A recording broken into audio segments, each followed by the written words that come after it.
Assalamualaikum. Hari ini saya mau share resep terbaru. Jadi yang gak punya timbangan gak usah khawatir, ini tanpa timbangan. Yang penasaran boleh langsung disimak videonya ya teman-teman, biar nanti gak gagal lagi.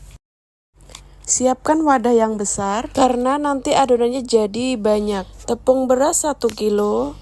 Kemudian tepung terigunya juga 1 kilo. Untuk merek bisa disesuaikan saja. Kemudian gulanya juga 1 kilo. Kalau nggak suka manis bisa dikurangi. Sesuaikan dengan selera ya. Garamnya aku masukkan santan yang mendidih. Santannya dimasak sampai mendidih. Kemudian ini dimasukkan sedikit demi sedikit karena santannya mendidih. Proses ini membutuhkan kesabaran yang tinggi karena masukinnya harus bertahap, tidak boleh langsung dituang semua. Oh iya, santannya tadi itu aku peroleh dari 1 butir kelapa ukuran besar.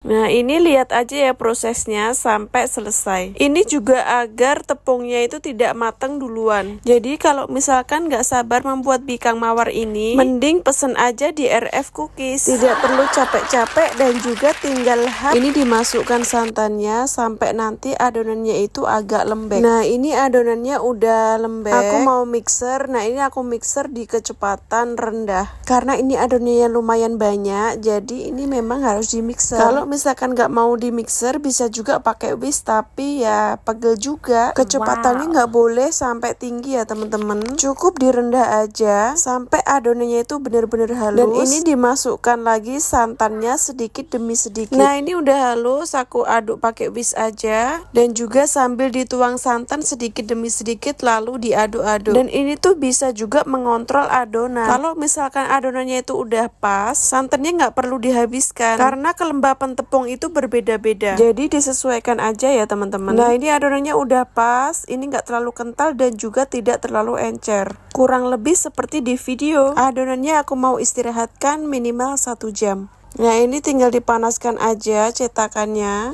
Dipanaskan dengan api besar dulu sampai benar-benar panas dan keluar asap. Itu tadi aku olesi air garam ya. Kemudian masukkan adonan pertama sepertiga aja. Kalau pinggirnya udah agak kering bisa dimasukkan adonan kedua. Lanjut ke adonan ketiga teman-teman. Aku ngisinya nggak penuh karena nanti dia akan mengembang. Nah ini aku dari awal masih pakai api full dulu. Kalau api teman-teman itu terlalu besar bisa dikecilkan di api sedang ya. Karena tiap kompor itu nggak sama apinya. Dan kalau bikang itu nggak perlu ditutup. Setelah matang bisa ditaruh di lap basah. Maaf nggak kerekam ya teman-teman. Kalau cetakannya ditaruh di lap basah akan lebih cepat uapnya hilang. Kemudian memudahkan untuk menyongkel.